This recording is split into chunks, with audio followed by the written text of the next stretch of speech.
Ku mau setia sampai akhir, melayani seumur hidupku, sampai ku dapatkan mahkota kehidupan di dalam kerajaanmu.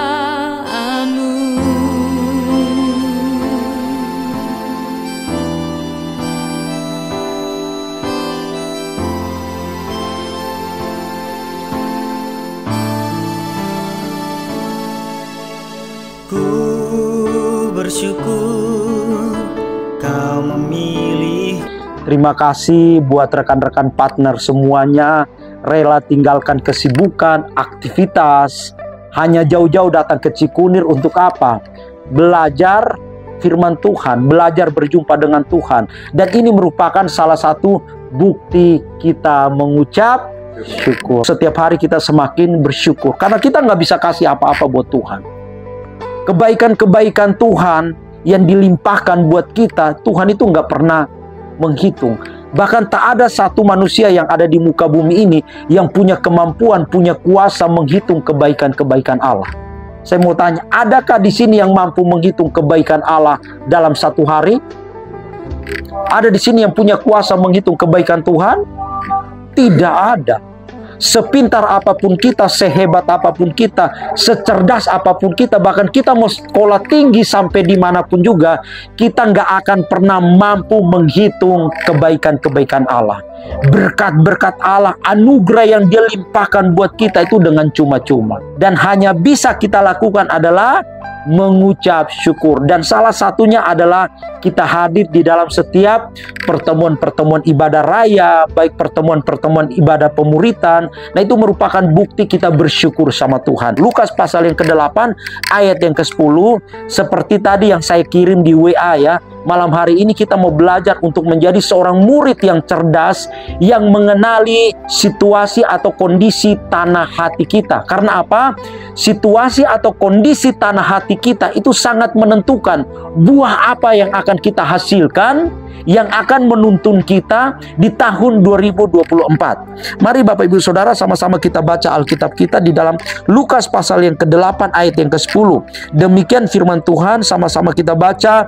2, 3, 1. Lalu ia menjawab, kepadamu diberi karunia untuk mengetahui rahasia kerajaan Allah, tetapi kepada orang lain hal itu diberitakan dalam perumpamaan, supaya sekalipun memandang mereka tidak melihat, dan sekalipun mendengar mereka tidak mengerti. Perhatikan ya, dari konteks keseluruhan dari pasal ini itu menceritakan tentang Yesus memberi perumpamaan ya kepada murid-murid, kepada orang banyak, kepada ahli Taurat dan orang Farisi. Waktu itu mereka ada di seputar Yesus, dan Yesus memberikan perumpamaan tentang seorang penabur. Sama-sama bilang seorang penabur. Jadi sekali lagi saya ulangi ya, waktu Yesus ada di muka bumi dan Dia sedang melayani ya, Yesus dikelilingi oleh gerombolan. Yang pertama, gerombolan Kristen murid. Yang kedua, golongan Kristen orang banyak. Dan yang ketiga, gerombolan Kristen ahli Taurat atau orang Farisi. Nah, Yesus bilang begini, ya, lalu ia menjawab, ia di sini adalah Yesus. Karena murid-murid mereka bertanya, Tuhan, kenapa Tuhan sampaikan kepada orang-orang itu berupa perumpamaan? Nah, Yesus bilang begini, oh iya, saya sampaikan kepada mereka itu berupa perumpamaan. Karena apa? Mereka itu tidak mengerti rahasia tentang kerajaan Allah. Mereka memandang, mereka melihat, tetapi mereka tidak mengalami. Mereka mendengar apa yang Yesus beritakan tentang kerajaan Allah, tetapi sesungguhnya Alkitab bilang apa? Mereka mendengar, tetapi mereka tidak mengerti. Ujung-ujungnya mereka tidak menghasilkan buah apa-apa di dalam kehidupan mereka. Tetapi Yesus bilang begini, kepada kamu, sama-sama bilang kepada kamu. Nah, kamu ini ditujukan kepada siapa? kamu ini ditujukan, diperuntukkan kepada murid-muridnya Yesus. Yesus bilang begini, kepada kamu diberi karunia untuk mengetahui rahasia tentang kerajaan Allah.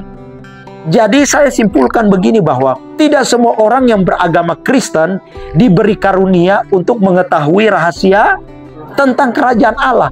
Hanya kepada murid saja. Buktinya apa?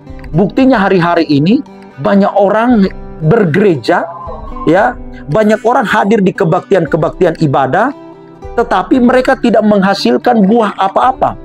Mereka tidak menghasilkan buah-buah pertobatan, buah ketekunan, supaya melalui hidup mereka nama Tuhan dipermuliakan, melalui hidup mereka nama Tuhan dibesarkan.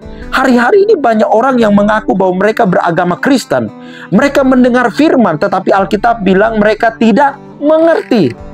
Mereka melihat keajaiban demi keajaiban terjadi, mujizat demi mujizat terjadi, tetapi mereka tidak mengalami. Kenapa? Karena mereka bukan murid. Mereka tidak mengerti rahasia tentang kerajaan Allah. Nah, Alkitab bilang begini, kalau kita ini adalah murid, berarti kita mengerti tentang rahasia kerajaan Allah. Nah, orang yang mengetahui rahasia tentang kerajaan Allah, hidupnya dia itu berbeda. Hidupnya dia itu tidak sama dengan orang-orang yang ada di luar sana yang hanya sekedar beragama Kristen. Jadi saya mendorong Bapak Ibu Saudara supaya begini, kita bertumbuh tidak terhenti hanya sekedar percaya Yesus. Karena orang di luar sana banyak mereka percaya Yesus. Bahkan Alkitab bilang bahwa iblis pun percaya Yesus. Bahkan iblis percayanya Yesus itu sampai gemetar. Hari-hari ini sebagai orang yang percaya kepada Kristus, kita tidak terhenti hanya sekedar percaya, tetapi kita harus berkelanjutan level kerohanian kita menjadi seorang murid Kristus. Karena apa? Hanya menjadi murid Kristus, kita akan mengerti banyak tentang rahasia kerajaan Allah. Nah, orang yang mengerti tentang rahasia kerajaan Allah, hidupnya pasti memotivasi orang banyak. Hidupnya itu pasti berdampak baik buat orang lain. Hidupnya tidak merugikan orang lain, tidak mencelakakan orang lain, tidak mengutuk orang lain, ya. Tetapi hidupnya itu akan menjadi berkat. Hidupnya itu akan menjadi motivasi buat orang lain.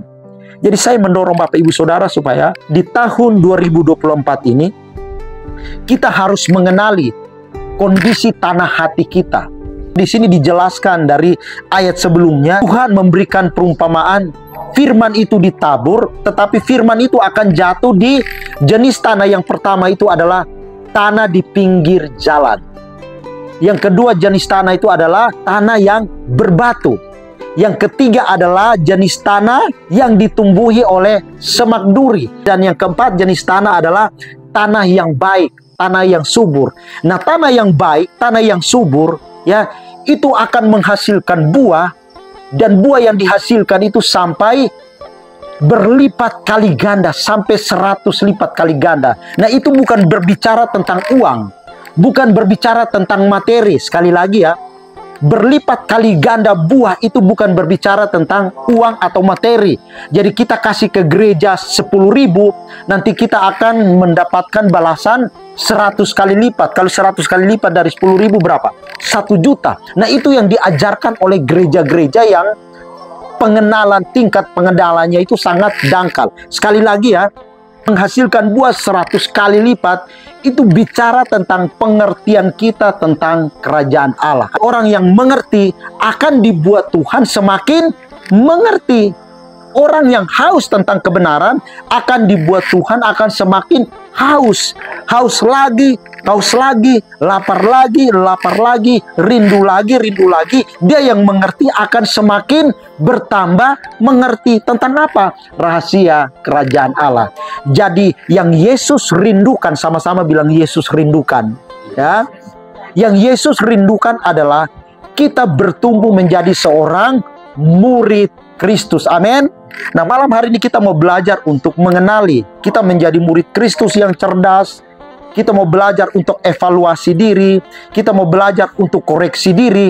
Kita mau belajar untuk mengenali kondisi tanah hati kita. Amin. Karena kalau kita mau menjadi seorang murid Kristus yang cerdas, kita harus mengenali kondisi tanah hati kita. Karena tanah hati kita itu menentukan apa? Buah yang akan kita hasilkan.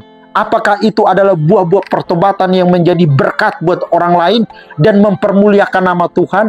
Itu tergantung dari kondisi tanah hati kita. Sekali lagi, mari sama-sama coba kita buka Alkitab kita. Kita baca dimulai dari ayat yang keempat sampai dengan ayat yang ke-15. Sama-sama kita baca. Saya akan bacakan hal ini supaya Bapak Ibu Saudara tidak berpatokan kepada satu ayat, tetapi perhatikan bahwa ya, ayat-ayat di dalam Alkitab, kalau kita ambil satu ayat, kita harus pelajari konteksnya ya. Alkitab bilang begini, ketika orang banyak berbondong-bondong datang, yaitu orang-orang yang dari kota ke kota menggabungkan diri pada Yesus, berkatalah ia dalam suatu perumpamaan ya. Waktu itu banyak orang yang berbondong-bondong, sama-sama bilang berbondong-bondong ya. Berbondong-bondong itu berarti bahwa tidak terhitung banyaknya. Mereka datang ketemu Yesus karena mereka pengen melihat pelayanannya Yesus. Dan ayat yang berikutnya Yesus bilang apa? Adalah seorang penabur keluar untuk menaburkan benihnya. Pada waktu ia menabur, sebagian benih itu jatuh di pinggir jalan, lalu diinjak orang, dan burung-burung di udara memakannya sampai habis. Sebagian jatuh di tanah yang berbatu-batu, dan setelah tumbuh ia menjadi kering karena tidak mendapat air. Sebagian lagi jatuh di semak duri, dan semak itu tumbuh bersama-sama dan menghimpitnya sampai mati. Dan sebagian jatuh di tanah yang baik, dan setelah tumbuh berbuah 100 kali lipat. Setelah berkata demikian, Yesus berseru, siapa mempunyai telinga, hendaklah ia mendengar, hendaklah ia mendengar. Jadi malam hari ini kita bertumbuh menjadi seorang murid Kristus yang cerdas. Kita harus mengenali kondisi tanah hati kita. Sama-sama bilang kondisi tanah hati kita. Jadi saya tidak bisa menebak, saya tidak bisa menilai kondisi tanah hatinya Papa Tulus. Saya tidak bisa melihat, saya tidak bisa mengenali kondisi tanah hatinya Mama Eka. Ya, bahkan saya dan Kak Frankie, sekalipun kami hamba Tuhan, kami tidak bisa mengenali kondisi tanah hati Bapak Ibu Saudara. Yang bisa tahu persis dan mengenali kondisi tanah hati kita adalah pribadi kita sendiri, setan, dan Tuhan. Sekali lagi ya, hanya 3 pribadi yang bisa mengenali kondisi tanah hati kita. Yang pertama siapa? Diri kita sendiri. Yang kedua siapa? Tuhan. Dan yang ketiga siapa? Setan. Ngerti ya? Paham ya? Perhatikan ya. Kondisi tanah hati kita menentukan kualitas buah yang akan kita hasilkan. Saudaraku, masih ingat khotbahnya Kak Frankie hari Minggu kemarin? Di 2004 kita harus bertumbuh menjadi manusia baru. Nah, salah satu prinsip kita menjadi manusia baru adalah matikan dulu egomu. Sama-sama bilang matikan egomu. Matikan tentang semua kepentingan-kepentingan kita. Maunya kita apa, kita matikan. Bukan Tuhan tidak punya kuasa, bukan Tuhan tidak sanggup untuk matikan ego kita. Tetapi ingat, kita diciptakan Tuhan itu tidak seperti apa? Tidak seperti robot. Jadi Tuhan yang pegang remote-nya, enggak. Kita diciptakan Tuhan itu menjadi makhluk mulia, diciptakan serupa segambar dengan Allah, dan kita diberi kuasa. Sama-sama bilang kuasa. Kuasa untuk apa? Kita punya kuasa untuk memilih dan memutuskan. Apakah kita masih bermain-main dengan ego, angku kita, dosa kita, masih bermain-main dengan dosa, kompromi dengan dosa? Pilihan dan keputusan itu ada di tangan kita. Jadi bukan Tuhan tidak punya kuasa. Dan yang kedua adalah supaya kita menjadi manusia baru, salah satu prinsip yang kedua adalah buang. Sama-sama bilang buang. Bukan Tuhan kurang kuasa, bukan Tuhan tidak sanggup membuang sampah-sampah dosa yang ada di dalam diri kita. Tapi sekali lagi, kita diberi kuasa, kita diberi kemampuan untuk memutuskan dan memilih. Apakah kita masih menimbun dosa, menyimpan dosa, atau kita mengambil keputusan untuk buang dosa dan tinggalkan dosa. Ingat gak khotbahnya Kak Frankie? Kalau teman-teman ingat, sebelum Natal saya khotbah tentang berjaga-jagalah senantiasa, sedia payung sebelum hujan. Kita nggak tahu situasi yang akan terjadi di tahun 2024. Karena kita nggak tahu situasi, keadaan, kondisi yang terjadi di tahun 2024. Salah satu kekuatan buat kita adalah kita berjaga-jaga di dalam kehidupan kita. Sekali lagi, bukan Tuhan tidak sanggup menjaga kita. Halo? Sekali lagi ya, bukan Tuhan tidak sanggup untuk menjaga kita. Tetapi kita diberi kuasa untuk apa? Untuk memilih dan memutuskan apakah kita akan tetap tersadar, ya, kompromi dengan dosa, atau justru kita sadar tinggalkan dosa. Makanya di ayat sebelumnya Alkitab bilang begini, jagalah dirimu supaya hatimu tidak syarat oleh pesta pora, kemabukan, dan kenikmatan dunia. Supaya hari Tuhan itu jangan dengan tiba-tiba jatuh ke atasmu, menimpa engkau seperti jerat dan bukan berkat. Jadi bukan karena Tuhan itu tidak sanggup jaga diri kita, ya. Bukan Tuhan itu tidak sanggup berjaga diri kita, tetapi Tuhan memberikan kita kuasa. Jadi untuk menjaga diri kita, tidak kompromi dengan dosa, tidak kompromi dengan hal-hal duniawi, itu tergantung keputusan dan pilihan kita. Amin. Contoh, orang masih merokok, hari Minggu ke gereja. Bukan Tuhan tidak punya kuasa untuk bikin orang itu stop merokok. Kira-kira Tuhan langsung bilang orang itu stop merokok, bisa nggak? Ya, terlalu bisa. Bisa saja waktu dia merokok, tiba-tiba ada sedikit bahan kimia di nikotin di ujung rokok. Tiba-tiba dia bakar rokok. Waktu masuk rokok itu bisa keluar api, sedikit meledak percikan. Mulut dia bisa sedikit kebakar. Bisa nggak? Terlalu bisa. Tetapi sekali lagi, Tuhan memberikan kita kuasa. Apakah kita masih tetap bertahan, kompromi dengan cara hidup duniawi, atau kita punya kuasa ngambil keputusan, segera tinggalkan dosa dan tidak lagi kompromi dengan dosa. Bukan Tuhan itu tidak punya kuasa, tetapi sekali lagi Tuhan itu ciptakan kita serupa segambar dengan Allah dan memahkotai kita dengan kemuliaan dan kuasanya. Supaya apa? Kita ini makhluk mulia, makhluk terhormat, punya pilihan dan keputusan untuk tidak kompromi dengan cara hidup duniawi atau tetap kompromi dengan cara hidup duniawi. Makanya Alkitab bilang begini, hanya kepada murid saja diberi karunia untuk mengetahui rahasia kerajaan Allah. Tidak semua orang yang beragama Kristen diberi karunia untuk mengetahui rahasia tentang kerajaan Allah. Lu sebelum ibadah maki-maki, saling pukul-pukulan, gereja sama gereja, lempar-lemparan batu, teriak nggak jelas. Saya tidak perlu sebutkan nama gerejanya. Ini sangat miris. Ini menandakan bahwa mereka itu hanya sekedar percaya dan beragama Kristen. Mereka itu hanya sekedar apa? Mereka itu hanya sekedar percaya dan beragama Kristen, tetapi sesungguhnya mereka tidak memiliki karunia untuk mengerti tentang rahasia kerajaan Allah. Nah, untuk memiliki karunia mengerti tentang rahasia kerajaan Allah, ya Bapak Ibu Saudara harus memutuskan untuk menjadi seorang murid. Jadi jangan terhenti hanya cukup percaya saja, tetapi kita harus tuntut diri kita, harus lanjutkan tingkat kerohanian kita ini menjadi murid. Makanya kita bersyukur ya Kak Franky ya, gereja kita ini adalah gereja pemuritan. Bersyukur Kapernaum Bekasi ini salah satu tiang penopangnya dan salah satu dasar menopang gereja ini berdiri adalah pemuritan. Jadi apapun alasannya ya Kak Franky ya, kita tidak akan pernah berhenti untuk belajar menjadi murid Yesus. Amin. Jadi tidak gampang kita menjadi murid Yesus. Karena menjalani tahun 2024 ini ya, semua tahun itu baik adanya. Tetapi seperti Papa Tulus bilang, hanya kitanya ini nggak siap. Hanya kita ini aja yang buruk. Makanya waktu sehari itu dengan tiba-tiba sesuatu datang, itu menjadi berat, tetapi tidak menjadi berkat. Kalau kita siap, itu akan menjadi berkat, bukan jerat. Kalau kita nggak siap, kita masih kompromi dengan cara hidup duniawi, kita masih suka bermain-main dengan dosa, itu akan menjadi jerat buat kita, tetapi tidak menjadi berkat buat kita. Ya, jadi di awal pemuridan kita di tahun 2024 ini, ya, saya hanya menghimbau teman-teman, ya, jangan cukup terhenti keagamaanmu hanya sampai percaya Yesus.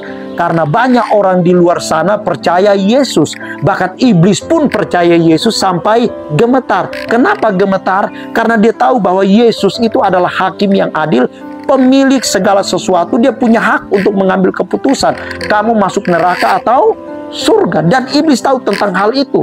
Nah, kenapa murid Kristus mereka percaya tidak? Kenapa orang percaya Yesus tidak sampai gemetar? Karena kita dikasih anugerah, kita dikasih kemurahan untuk bertumbuh menjadi seorang murid. Karena seorang murid Kristus pasti meneladani, mencontohi cara hidup, gaya hidup sang guru agungnya. Siapa sang guru agung kita? Guru agung kita bukan Kak Lexi, bukan Kak Frankie, bukan Kak Eli, tetapi guru agung kita adalah Yesus Kristus Tuhan. Amin. Itu yang jadi panutan kita, itu yang jadi contoh dan teladan hidup kita. Sekali lagi, di awal dari tahun 2024, kita yang tahu persis kondisi hati kita. Nah, tanah hati kita menentukan buah yang akan kita hasilkan. Ya, jadi kenali kondisi hatimu. Ya, apakah tanah hatimu seperti tanah di pinggir jalan? Waktu firman ditabur, dengar. Waktu Kak Frankie berkhotbah sampai berbusa-busa, dengar.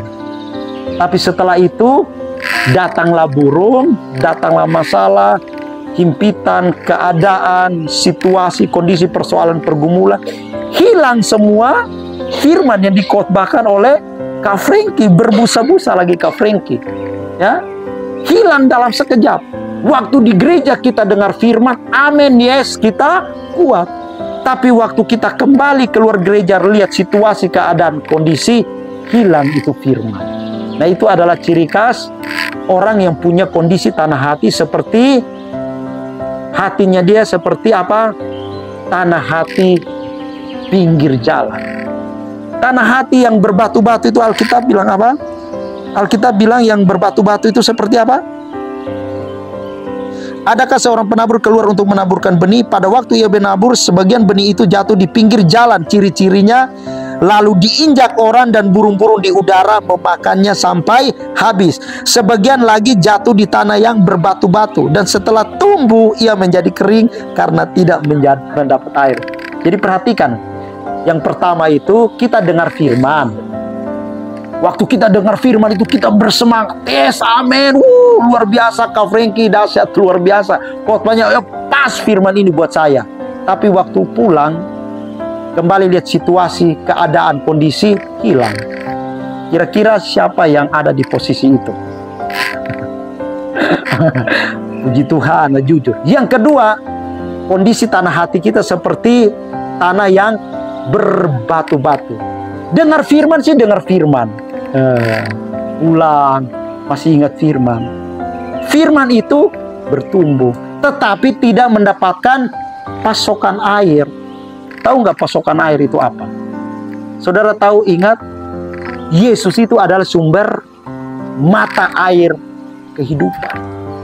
Dengar firman sih, dengar firman. Sampai di rumah masih ingat firman. 1 hari masih ingat firman. 2-3 hari, firman itu udah nggak tahu kemana. Kenapa? Karena tidak disiram. Siramnya apa? Kak Frankie pagi-pagi udah capek-capek sebelum berangkat untuk beraktivitas, ya, kirim apa? Renungan. Itu berharga, itu menyirami firman yang kita dengar setiap hari Minggu, supaya firman itu terus bertumbuh dan terjaga. Jadi jangan pernah abaikan, ya, setiap ayat firman Allah yang dikirim setiap hari. Emangnya Kak Frankie iseng? Kira-kira Kak Frankie iseng nggak? Nggak iseng. Ini kami setiap hari, ya, berdoa itu tidak pernah melupakan Bapak Ibu Saudara. Kami berdoa supaya Bapak Ibu Saudara itu terus bertumbuh dan bertumbuh. Dan salah satu buktinya adalah bentuk perhatian kami melalui perenungan setiap hari. Tolong direspon. Makanya kalau saya respon, terima kasih Kak Frankie, firman itu buat saya. Karena apa? itu menyirami benih yang ada supaya benih itu makin bertumbuh. Jangan cuma bertumbuh 1-2 hari, setelah itu layu, mati, dan kering. Nah, kira-kira siapa yang seperti itu? Dengar firman hari Minggu kuat, pulang masih kuat, 1 hari kuat, 2 hari udah mulai layu, 3 hari kering kerontang, 4 hari udah nggak ada. Udah nggak ada. Jadi kita harus malam hari ini, kita sebagai seorang murid yang cerdas, kenali situasi, kondisi hati kita. Yang kedua, Alkitab bilang apa? Sebagian jatuh di mana? Sebagian lagi jatuh di tengah semak duri. Semak itu tumbuh bersama-sama dan menghimpitnya sampai mati. Dan yang ketiga adalah firman itu kita dengar setiap hari Minggu di pemuritan, ya. Firman itu bertumbuh. Firman Allah yang dikirim Kak Frankie kita renungkan. Tetapi datang masalah, datang persoalan, ditawari rokok, ditawari alkohol, ditawari minum. Kita nggak nolak, kita terima. Langsung firman itu dihimpit. Dihimpit oleh apa? Semak duri. Nah, semak duri ini apa? Semak duri itu yaitu, ya, sesuatu yang menarik keinginan kita, sesuatu yang menarik ego kita, sesuatu yang menarik dagingnya kita. Itu tuh semak duri. Sesuatu yang indah-indah, terlihat baik, terlihat nikmat, tetapi ujung-ujungnya membinasakan. Jadi malam hari ini harus kenali kondisi hatimu. Tetapi ada kabar baik buat Bapak Ibu Saudara. Kondisi tanah hati yang keempat. Kondisi tanah hati yang keempat adalah kondisi tanah hati yang baik. Sama-sama bilang kondisi tanah hati yang baik. Nah, saudaraku, Alkitab bahkan Tuhan sendiri merindukan supaya kita menjadi seorang murid Kristus yang memiliki tanah hati yang baik. Kita bilang sama Tuhan, Tuhan, hidup saya, hati saya ini adalah tanah hati yang siap digarap oleh Tuhan. Siapa yang mau bersedia untuk tanah hatinya digarap sama Tuhan? Amin. Hanya seorang murid Kristus yang berani mengambil keputusan, berani memilih dan berkata kepada Tuhan, Tuhan, ini hidup saya, ini hati saya siap untuk digarap oleh Tuhan. Suka-sukamu Tuhan, apa maumu Tuhan, saya siap untuk digarap. Amin. Kalau Tuhan yang menggarap tanah hati kita, otomatis benih firman Allah yang turun, benih firman Allah yang ditabur, benih firman Allah itu akan bertumbuh, menghasilkan buah 100 lipat kali ganda. Dan Alkitab bilang apa? Kita akan bertekun di dalamnya, sehingga kita menjadi motivasi berdampak yang benar kepada orang-orang yang ada di sekitar kita. Mari sama-sama kita baca ayat yang terakhir dari pasal yang ke-8 ini, ayat 15. Sama-sama kita baca 2, 3, 1. Yang jatuh di tanah yang baik itu ialah orang yang setelah mendengar firman itu menyimpannya dalam hati yang baik dan mengeluarkan buah dalam ketekunan. Pertanyaan kali ini sederhana. Siapa di sini yang mau menghasilkan buah yang matang, buah yang baik, buah yang manis? Amin. Berarti malam hari ini kita bilang sama Tuhan, Tuhan, saya bersedia hati saya digarap oleh Tuhan. Amin. Supaya apa? Tujuannya supaya kita menghasilkan buah yang matang, buah yang manis. Supaya apa? Buah ketekunan ibadah kita, doa-doa kita menjadi berkat, berdampak yang benar buat orang-orang yang ada di sekitar kita.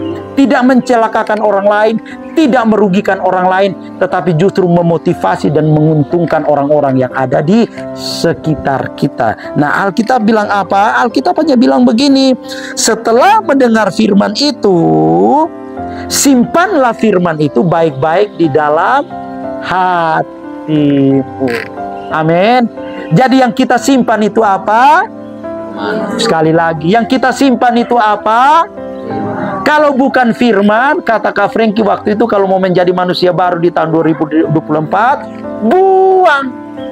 Apa yang kita buang? Apa yang kita buang? Sampah. Apa ciri-ciri sampah itu? Sampah yang digambarin itu adalah dosa, kejahatan yang kita buat. Intinya begini, semua perbuatan-perbuatan yang kita lakukan yang tidak berkenan di hati Tuhan itu adalah sampah. Maki orang, kutuk orang, simpan kekecewaan, susah mengampuni, ya, susah memaafkan, gampang tersinggung, gampang emosi, gampang marah, ya, itu namanya apa? Sampah. Itu namanya apa? Dosa. Jadi sesuatu yang kita lakukan yang tidak berkenan di hati Tuhan itu adalah sampah, dosa. Contoh, sampah kalau kita simpan berlama, contoh nih. Kira-kira Kak Eli masak makanan itu enak nggak? Enak. Apalagi baru masak pasti enak. Saya tanya, gila, kalau makanan yang lagi hangat dan panas seperti ini, kira-kira ada bakteri sama kumannya nggak? Pasti Kak Eli mengeluarkan dana dan biaya yang agak sedikit mahal menyiapkan makanan yang ada, ya kan? Oke, makanan yang mahal, makanan yang enak. Tetapi kalau makanan itu tidak dimakan, ya, makanan itu dimasak dengan biaya yang mahal, enak, energi dan tenaga dikasih habis. Tetapi setelah itu makanan itu tidak dimakan dan dibiarkan sampai berminggu-minggu. Apa yang akan terjadi? Busuk, bukan saja bau, tetapi ada bakteri kuman, dan lama-lama akan mendatangkan virus, sakit, penyakit. Begitu juga dengan dosa yang kita simpan berlarut-larut. Kepahitan, kekecewaan, kemarahan, sulit mengampuni, sulit menerima kekurangan, kelemahan, keterbatasan orang lain. Itu dosa. Jadi kita terganggu dengan kelemahan orang, kita terganggu dengan kekurangan orang, kita terganggu dengan keterbatasan orang. Itu adalah apa? Itu adalah sampah. Jangan disimpan. Amin. Tuhan saja menerima kita tanpa syarat apa adanya. Masa kita yang bertumbuh menjadi orang Kristen katanya anak-anak Allah, anak-anak terang, tapi menerima orang pakai syarat. Kalau Opung berbuat baik dulu sama saya, baru saya bisa berbuat baik sama Opung.